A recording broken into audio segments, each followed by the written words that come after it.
he has a lot of experience with, a top 8 at Grand Prix Kansas City last year with this deck. Now, at that time, he was playing 4 copies of Boomerang. I'm in search of Boomerangs on his deck list. He does not have them this weekend. I don't see them. He's gone without them. He's playing against Ryan Gilmore, who is playing Burn.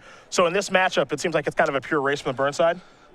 Pretty much. Sometimes you'll have, like a turn 3 kill maybe from the Burn side if you have a lot of Monastery Swift Spears. Sometimes you have some ways to actually interact and maybe kill their Pestermite. Okay. If that's their creature that they're trying to combo off with. But yeah, a lot of the time it's just like hope and pray they don't have the combo. Sacred Foundry will bring Gilmore down to 18. Goblin Guide came across, hit Berni for 2. Of course, he revealed a Desolate Lighthouse. He's going to play an island, play a Serum Visions, and we are underway here in round number 1 from Dallas-Fort Worth, Texas at SCG Live. Hashtag SCGDFW for your tweets all weekend long, as Berni is going to do a little scry action here with the cantrip of Modern. Yeah, and I think this is basically where both players want to be. I mean, Ryan won the die roll and started with the Goblin Guy, which is a huge start, and Bernie's already, trying to set up his hand and find his combo. Gonna have to discard because he did have a land that was hit off of the Goblin Guide. He found a Desolate Lighthouse, so his hand's a little heavy right now. That's why you see Berni kind of going through things. He's gonna discard that Lighthouse. Don't think he's gonna have a lot of time for that. Probably not.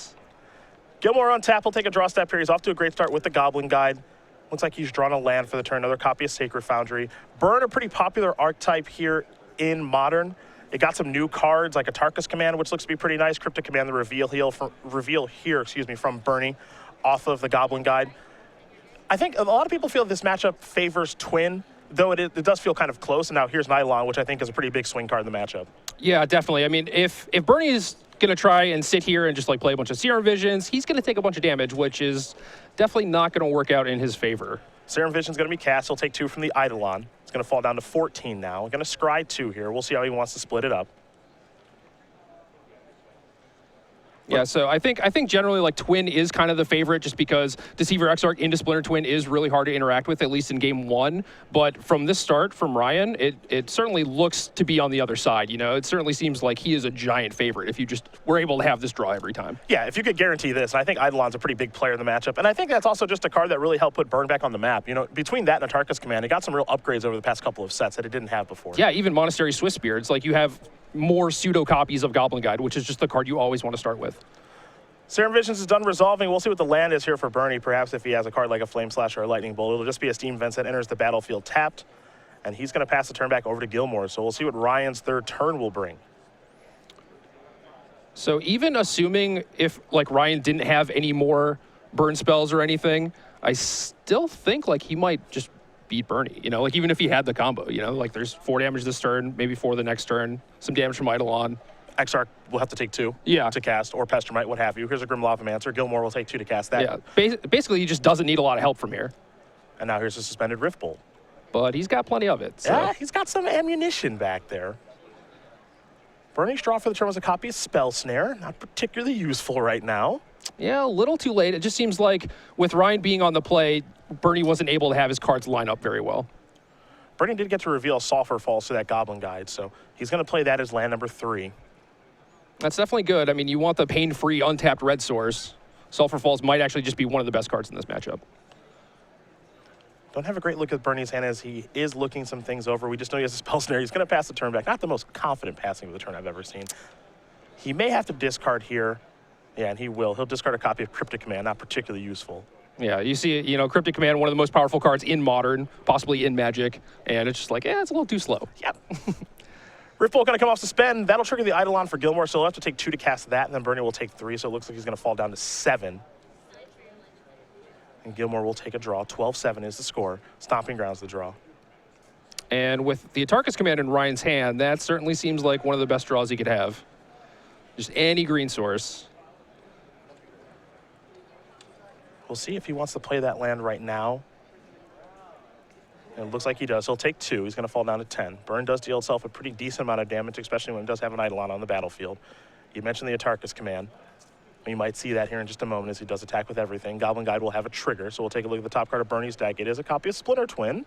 So now, maybe if he wasn't sure what deck he was up against, he knows now. I mean, like, the Lighthouse is kind of a tip-off, but, Berni could be some sort of, like, Blue Moon deck or what have you. Some Jeskai, maybe. Yeah, entirely possible. So right now, the attack would be for 5, and Berni would fall to 2, and he would be Eidolon locked. However, before blockers, he's going to play an Electrolyze. That's going to go towards the Eidolon. 2 damage will be dealt from the Eidolon so long as Gilmore does remember the trigger. And this would be a pretty ideal spot for a Tarkus command +1/+1. Yeah. Yeah, I mean, the 3 damage just, kills Berni anyway, but extra value by keeping your Eidolon alive, Berni will pick up his 3 lands at Electrolyze, and he will get ready to shuffle up for game number 2 as Ryan Gilmore does win game number 1. Burn up a game very quickly here over Blue-Red Twin, which means we'll turn our attention to the sideboards, and we will start with Robert Berni, and he's got 2 copies of Rending Volley, 2 Ancient Grudge, 2 Blood Moon, 2 Pyroclasm, 2 Flash Freeze, a Spellskite, a Negate, a Keranos God of the Storms, a Vendilion Click, and a Dispel. What do we like in the sideboard for this matchup? So I've played a decent amount of Twin, and I've unfortunately played against some burn decks. Okay. Basically, you can play this game where you just try and kill all their creatures, maybe counter some of their burn spells, but I think the best way for you to actually try and win the matchup is to just assemble your combo and protect it with things like Spellskite and maybe, Dispel, Negate, things like that. So with Spellskite in this matchup, because a lot of the burn in this particular deck, it's kind of weirded. It's kind of worded weirdly, where you would think that Spellskite would be a trump card, but a lot of the burn kind of actually in a weird way gets around Spellskite because it's not targeted. Yeah. So it says, like a Tarkus command, for example, it just deals 3 damage to the player. It doesn't have the ability to be redirected. So I like the idea of like Spellskite being able to, I guess, protect the combo, but is it really an all-star in this matchup still? I think it is. Not only does it block, but it also is one of those things that can protect your Splinter Twin from their sideboarded Destructive Revelries. Okay. Which is a very big deal. But yeah, like you said, I mean, things like Lava Spike, just like the most efficient burn cards that they have, don't actually target creatures. So it's not like, Spellskite is really padding your life total all that much. It's mostly just like a roadblock that also facilitates your combo. For Gilmore, he's got a Skull Crack. He's got 2 Deflecting Palms, 2 Path to Exile, 2 Rending Volleys, 4 Destructive Revelries, 2 Core Firewalkers, and 2 Lightning Helixes. Currently up a game. How would you sideboard here? I know you mentioned the Revelries that are probably going to come in. I would almost certainly expect him to see all 4 of those Revelries come in, but Rending Volley is another card that disrupts the combo and also does not care about Spellskite or Dispel or any of those counter spells, so that's definitely a card he's going to want. I'm not sure if he wants to go down the route of also including Path to Exile. That seems like a bit too much, and if you're really looking to get off to an aggressive start, you don't want too many of these cards that just interact with the combo and don't really do anything else. So I would probably just bring in the Volleys and the Revelries and maybe Skullcrack if he wants to actually try and take out some stuff like Riftbolt that is pretty bad against Spellskite. Like Riftbolt can actually get redirected whereas Skullcrack can't. So maybe do some swaps like that, but most I think just Revelries and Rending Volleys. Well, these players are shuffling up here for game number 2. Robert Berni will be on the play, and in the meantime, we're talking SCG Game Night, the very popular promotion that you can bring to your local store. Only 2 months left in the year. I mean, technically it is October, but the Hippos run is over, so now you can acquire the Otter, or in December, you can get yourself a reindeer for the very powerful Caribou range. Very old card, I believe, from Homelands. But these are the last 2 promotions for the year. We'll be announcing things for next year very shortly. So January, February, all that stuff. We'll have more information about that for you guys in the coming weeks at StarCityGames.com. But you can get signed up.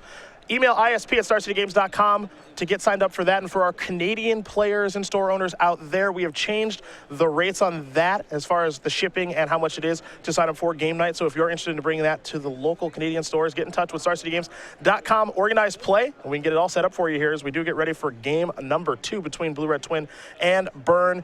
2 decks that are not going anywhere in Modern. We're going to see this for a pretty long time, I think. No, I mean, before the show started, we were talking about kind of the pillars of the format, and these 2 decks are certainly up there. Yeah, these are not going anywhere. Burn, it's weird. Like, we have that the Pro Tour where Seth Manfield top 8s with Burn. Yep. A couple other players top 8 with Burn. And Burn was always looked at as a strategy that's kind of frowned upon. No skill, not particularly good. But I don't think that's the case anymore. I think it's a major player, and it's not a deck where you hope to dodge the matchup because I think you're just going to play against it once or twice a Modern tournament. Yeah, unfortunately. I mean, a lot of the decks that I play, things like Grixis and John, they don't have the best Burn matchup, you know? Yeah. So the fact that Burn kind of had its coming out party at Pro Tour Fate Reforged was just one of those things where it's like, man, I'm really sad now.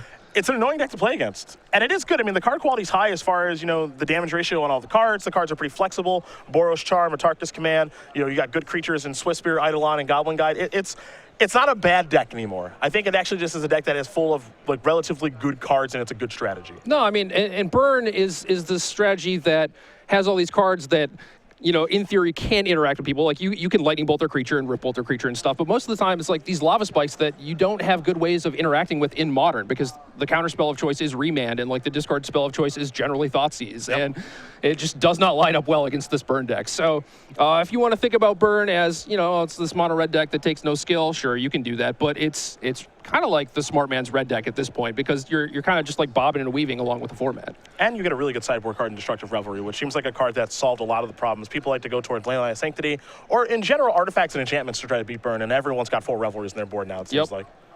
Serum Visions is where Game 2 is going to start here for Berni. He'll draw a card, and now Scry 2. We'll see how he wants to split up the Scry here, as both players have kept 7 cards. Both cards will go to the bottom here for Berni, and we're going to head towards Gilmore. Orion will draw a card, picked up a copy of Boros Charm. He'll start with a mountain. Does he have a creature to start with? He does in Goblin Guy. Another great start here. The attack. Stomping Grounds is the reveal here for Berni. So he'll get to draw a card. We're going to head back Robert's way as he falls down to 18. And we're really going to need to see Berni come up with some early removals, some lightning bolts, maybe the pyroclasms out of the sideboard to deal with these creatures. He can't just let Goblin Guide hit him over and over and over again. Yeah, when playing against Burn, I feel like I don't want to take 4 from Goblin Guy, but they're going to get the first 2 in a high percentage of the time because of haste, of course. Yep. But if you take 4, I'm not feeling great, because that means that's 1 red mana, deal 4. Yeah, exactly. Well, plus you still have to deal with it too. You have to spend the time and like the card to deal with it.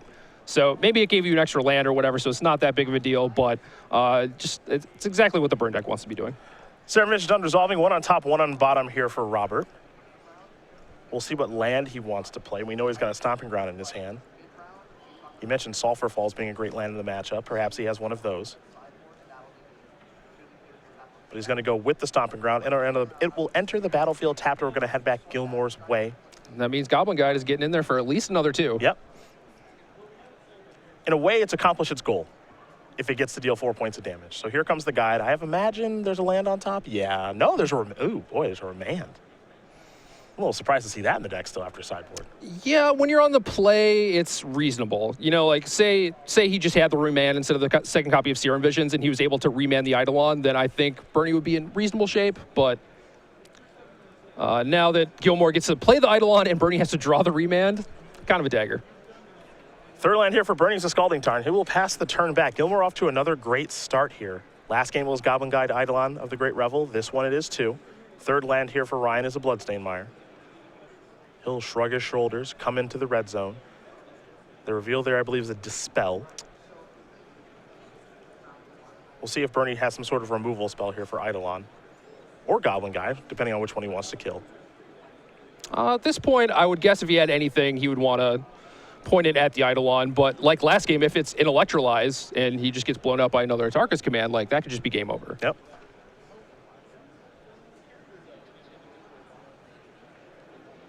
The Open Series Houston champion taking a long look at his hand here. Things are not looking good on his side. He did get to play first this game, so we could see him work his way towards the twin combo pretty quickly here. Yeah, but he does not have a lot of time.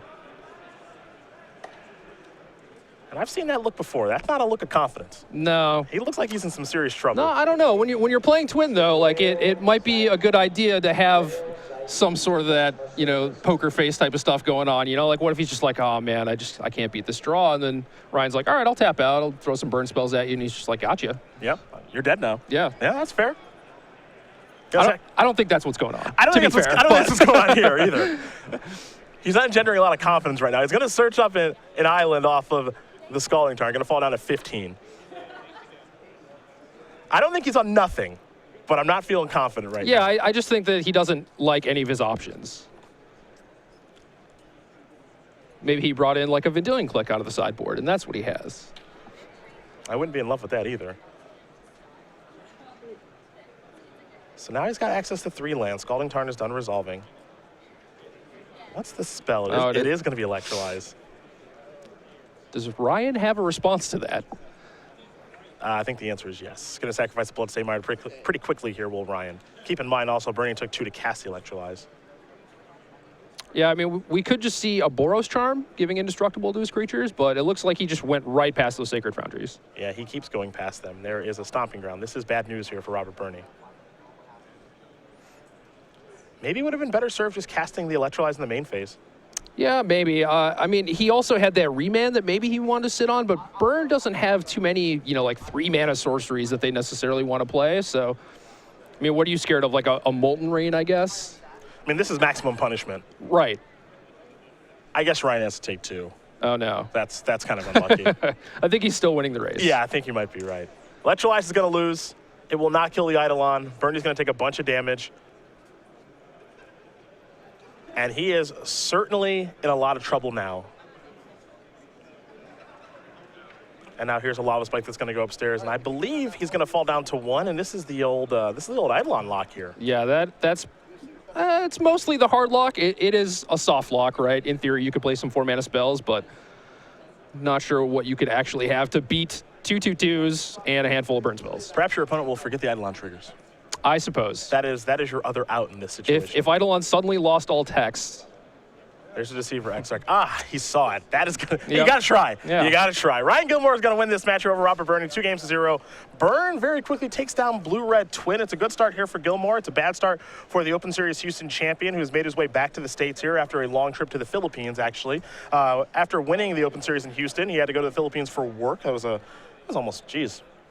We were in Houston in February. That was a while ago. Yeah, time flies really when you're doing this stuff every weekend. But Robert Berni is back. Unfortunately for him, his weekend does start off with a loss as Berni is victorious here in the feature match area.